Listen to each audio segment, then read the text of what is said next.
Hurricane Helene has hit a lot of farms hard, and this isn't the first time our farms had to deal with nature events. In the next few minutes, you're going to see how we were prepared and how we weren't quite prepared for this. Living along the river has its perks, but when severe weather hits, especially when a good part of your farm is located along the river, it can be a real challenge. So we're going to walk through what we did to prepare for Hurricane Helene, what we didn't quite prepare for, or we could have done a lot better, and what we plan to do based on this and in anticipation of future weather events, which is not a matter of if, but when.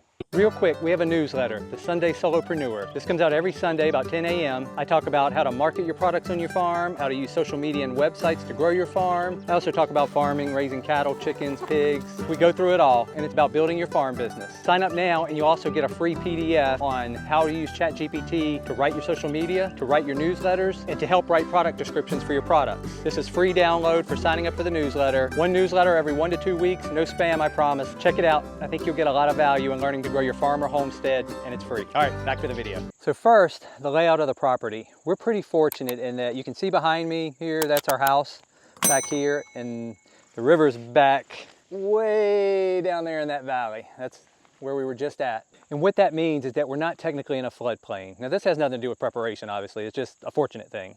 But if you're looking for properties, starting a farm, start thinking about a homestead, think about where the water's at. Historically, look and see what's happened during floods, what's happened to this area. Your area might not even necessarily flood, but are you in an area where your main access road does flood and then you can't get out? So just something to think about. Again, we're fortunate to be way up high. We're technically, even though we're on the river, we're not even in a floodplain. But if you're looking for a property, consider that. And we did the same thing with our barn. We just built our barn. You can see it back here, and it is way up on a hill.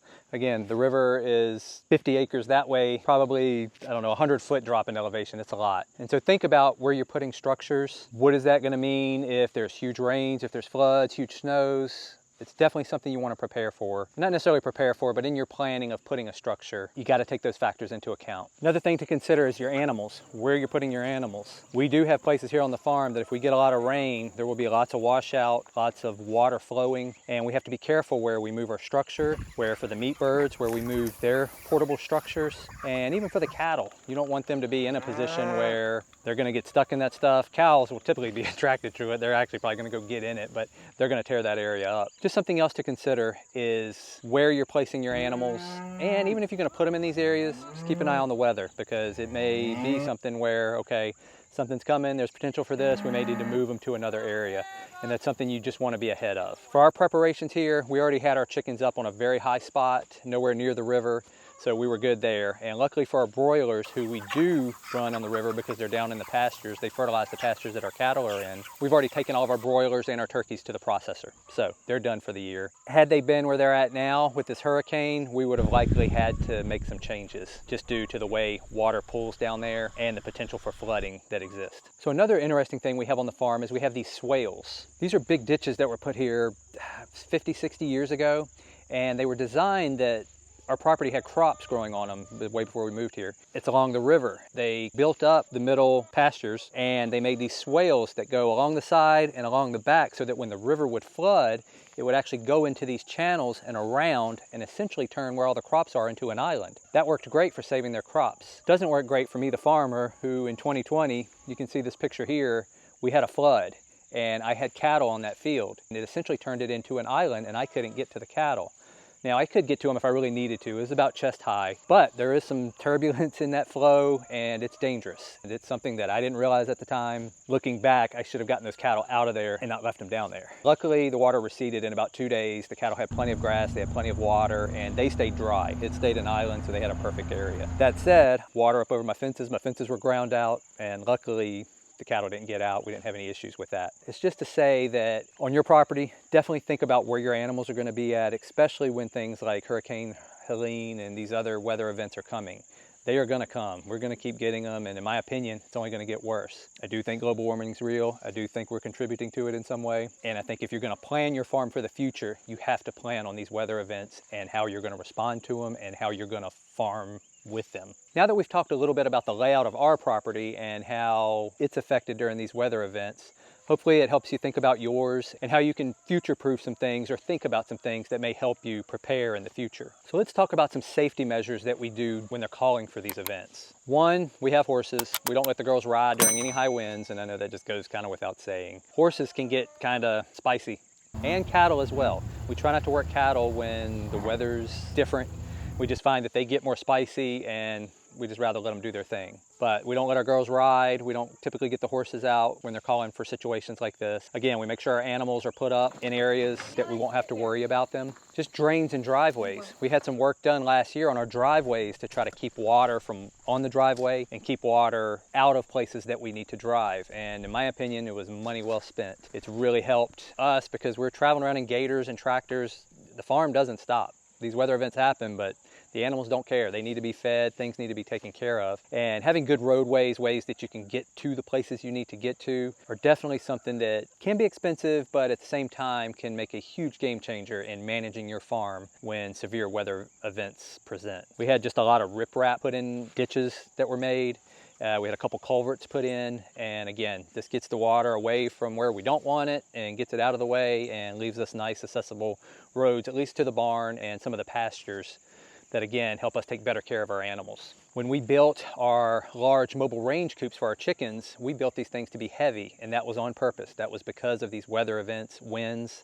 I've had small ones get up and move. I've had them get tipped over and blown over. And it's just hard, especially because these things seem to happen when your birds are 6, 7, 8 weeks old. They're at the very end. You've already invested all the money in feed, the time, the brooder. That's when things go wrong. So to future-proof against that, like I said, we've had that happen to us before, and it's not fun. Birds die, we lose birds, and then just farming's enough work, and when you have to fix a structure for birds that are running around everywhere, it's a pain. And also usually during these events, there's other things going on. You're losing power, there's just so much. So we built huge structures and we made them heavy on purpose so that they won't blow over, and I know the birds are secure. The other upside to that is we were able to scale up pretty easy, and instead of pulling mobile range coops physically with our bodies, now we just use the gator, so it took a lot of wear and tear off of our bodies as well. So there were a lot of pluses to it. But just something to think about any structure. If you've got run-ins for horses, if you've got pig huts, think about not only what the animals can do to these things, but what weather will do to these things, and also the location that they're in.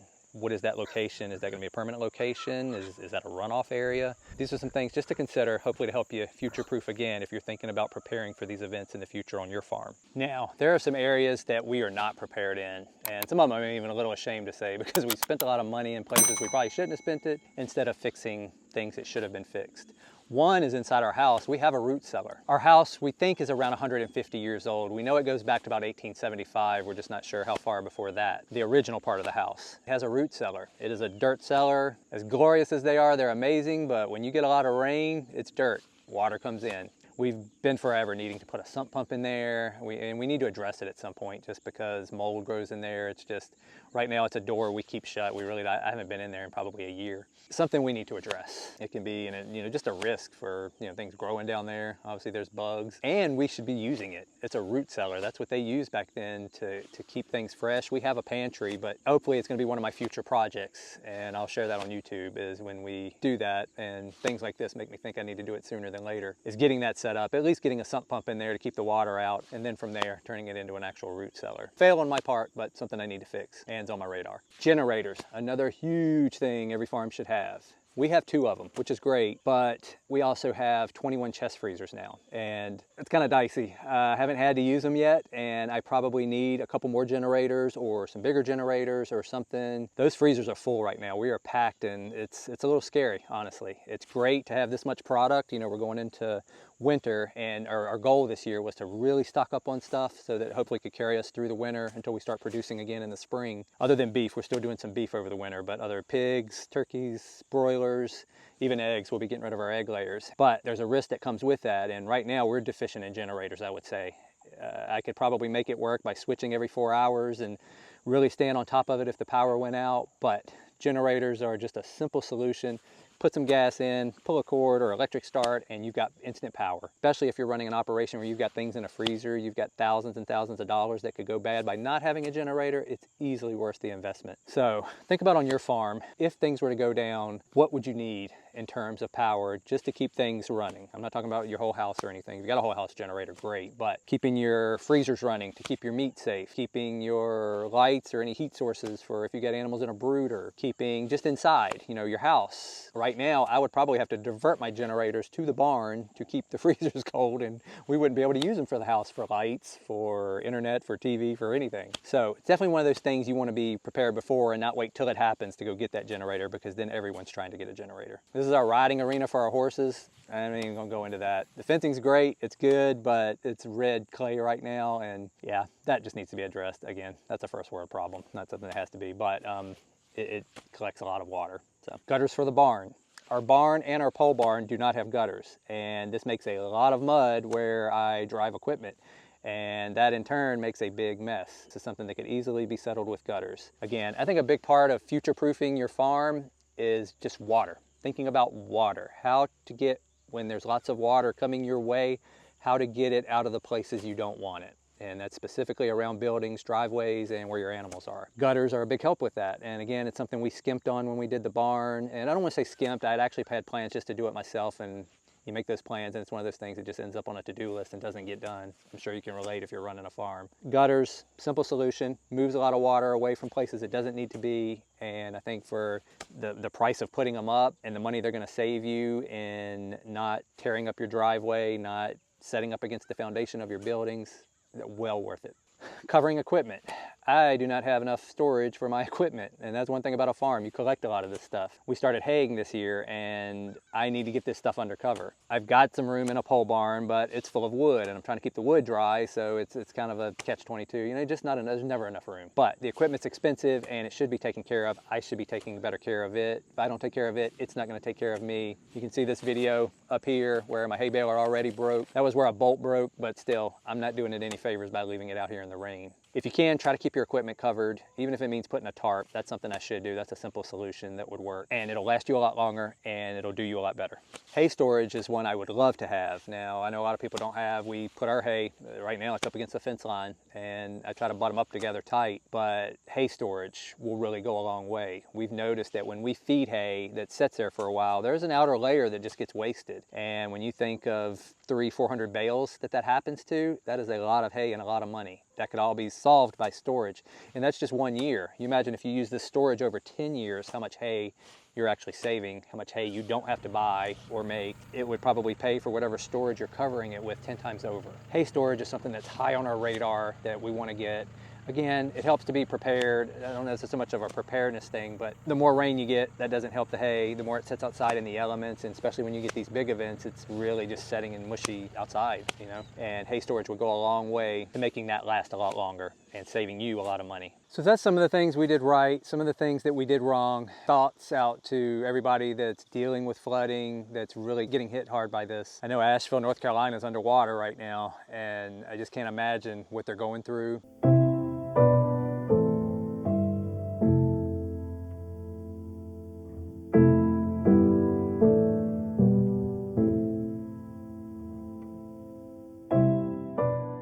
And I was trying to find something of a way that could help some of these people. And honestly, the best thing we found is to go on and look at your town Facebook group. Every town pretty much has one. We have Scottsville, Virginia, and we found that they're doing a pavilion drive where you can bring diapers, you can bring toilet paper, just anything. And these are things that will go a place that will immediately get into the hands of people that need it. I think it's a whole lot better if you can do within your community. And again, not a fan of Facebook and some of these social media things. I do think there's some good to be found in it, and this is one of them, is that finding some groups, finding some local places where what you can do can help immediately and get into the hands of the people that need it. So just go on Facebook, look groups, check on your groups. If your area is fine and everything's good, check out, you know, Asheville, North Carolina, check out some groups in Tennessee, places that have been hit by this. And I think you'll find better resources that if you want to help with some of this stuff, can find ways of directly helping these people and helping them fast, because that's what they need. They don't need to wait on help. They need stuff now. I've already read stories about people having to cut fences, and when the waters rise, when the floods come, there's just so much you can do sometimes. All the preparedness in the world is not gonna stop an area from flooding. You know, if it floods, and you just gotta get the heck out of there, hope for the best, and then deal with the aftermath. And that's that's hard. And that's where I think some of us that didn't get hit as hard can maybe come in and help. So again, we've already went and bought a bunch of stuff to take down in the pavilion, and hopefully that's going to get to some people that really need it. So I did a video last year about being prepared during the winter. If you want to check out that video, check it out here.